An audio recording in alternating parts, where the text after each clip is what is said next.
నమస్తే, welcome to Disha TV. ప్రస్తుతం మనతో పాటు కాంగ్రెస్ సీనియర్ నేత మాజీ ఎంపీ రవీందర్ నాయక్ గారు ఉన్నారు. తెలంగాణ రాష్ట్రంలో మున్సిపల్ ఎన్నికల ఫలితాలు, అలాగే తాజా రాజకీయ పరిణామాలు, సేవాలాల్ జయంతి సందర్భంగా సీఎం రేవంత్ రెడ్డి రాక ఆయన చేసిన వ్యాఖ్యలు ఇవన్నీ కూడా మాట్లాడే ప్రయత్నం చేద్దాం. ముందుగా కేసీఆర్ గారి జన్మదినం ఇవాళ.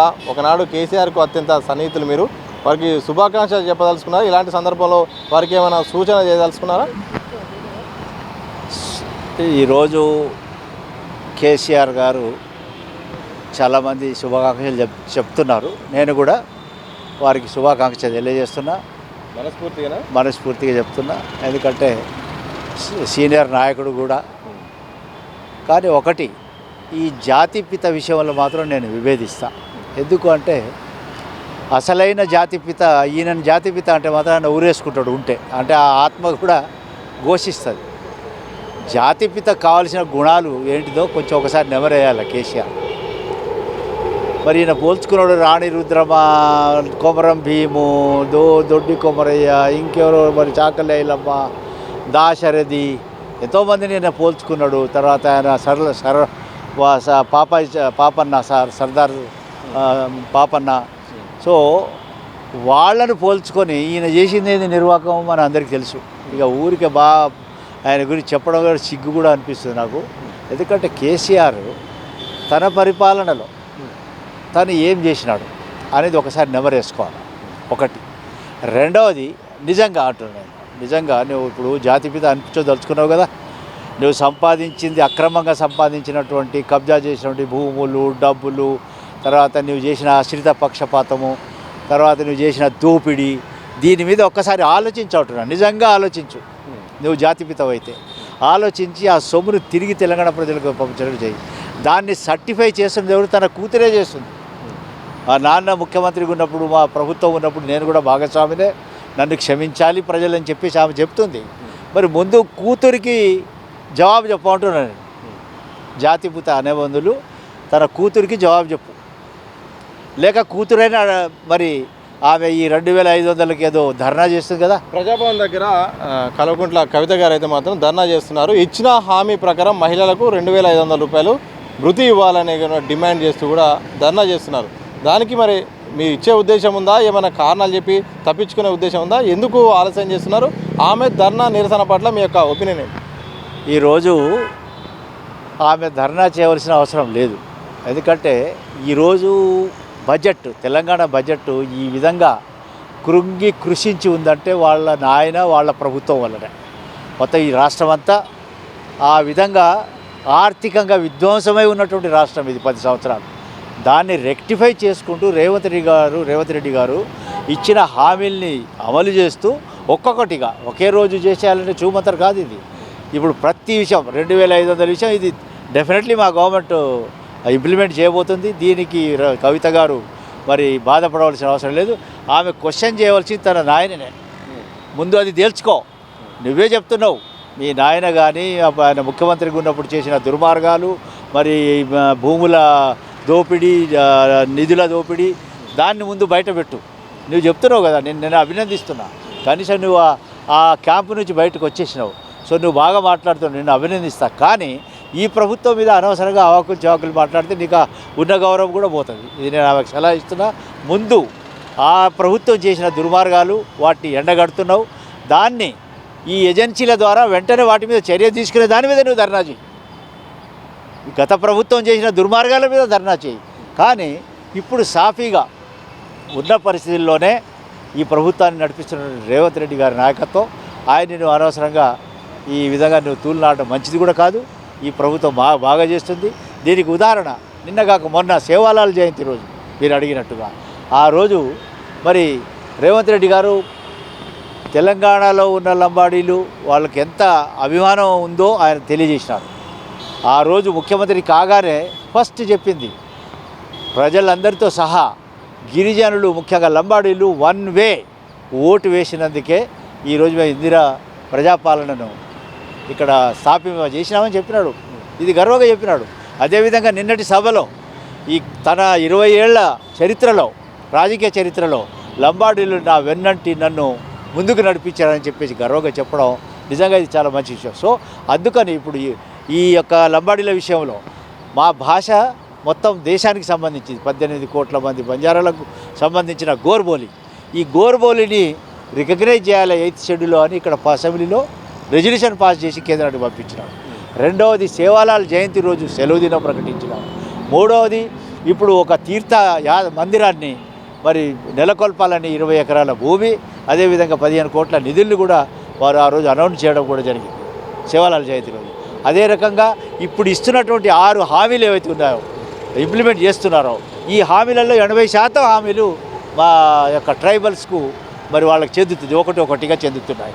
సో నేను ఒకేసారి అందరికీ ఇంకా చేరిపోయిందని అది కాదు, అందరికీ చేరుతాయి డెఫినెట్లీ ఈ ప్రభుత్వం. ఎందుకంటే ఇక్కడ ఆర్థిక విధ్వంసం జరిగింది. కేసీఆర్ చేసిన విధ్వంసం ఇంత అంత కాదు, కేవలం ఈఎంఐలే 6,500 కోట్లు చెల్లిస్తున్నారు. సో ఎంత మరి దుర్మార్గం ఇది. సో అటువంటప్పుడు ఈ గత ప్రభుత్వం చేసిన నిర్వాహకం వల్లనే ఈ బాధలు వచ్చినాయి తప్ప దాన్ని కూడా అధిగమించి మరి రేవంత్ రెడ్డి గారు ప్రతి తాండాకి రోడ్డు, అదేవిధంగా ప్రతి తాండాలో ఉన్న గ్రామ పంచాయతీకి భవనం, ఆ విధంగా ప్రతి తాండాలో స్కూల్ నెలకొల్పాలా. ఇది కేసీఆర్ ఉన్నప్పుడు 6,000 స్కూళ్ళు బంద్ చేసినారు. ఈరోజు అన్ని స్కూళ్ళను కూడా మరి చేయాలని చెప్పేసి వారు చెప్పడం గిరిజనుల వారికి ఉన్నటువంటి ఒక ఉద్దేశం ఏంటంటే వాళ్ళని అభివృద్ధి చేయాలని చెప్పేసి వారికి ఉంది. డెఫినెట్లీ వారు అభివృద్ధి వారి నాయకత్వంలో అభివృద్ధి చేస్తారనే విషయాన్ని కూడా నేను నమ్ముతున్నా. అదే రకంగా నేను ఈరోజు వారికి ఈ ప్రభుత్వాన్ని కూడా మనవి చేస్తున్నా. అసలు గిరిజనులను అభివృద్ధి చేయవలసిన బాధ్యత కేంద్ర ప్రభుత్వాన్ని సింహభాగం ఇవ్వాలా. సో దానికి గాను ఆర్టికల్ 275(1) ప్రత్యేక కేంద్ర నిధులు, ఆర్టికల్ 275(1) అదే రకంగా 5th schedule of the constitution ప్రకారం ఇక్కడ ఉన్నటువంటి టీఎస్సీ ద్వారా కేంద్రాన్ని అడగాల, కేంద్రం ఇవ్వాలా, అది బాధ్యత. సో ఈ బాధ్యతను మరవకుండా వెంటనే మరి ఈ కేంద్ర నిధులను ట్యాప్ చేయడానికి ఇక్కడ ఏరియా డెవలప్మెంట్ అప్రోచ్ కార్యక్రమాలు మరి పంపించాలని కూడా నేను చేయడం జరిగింది. వారికి లెటర్ కూడా పెట్టినాను. సో అది చేయడానికి మేమంతా ఫైట్ చేసే సిద్ధంగా ఉన్నాం.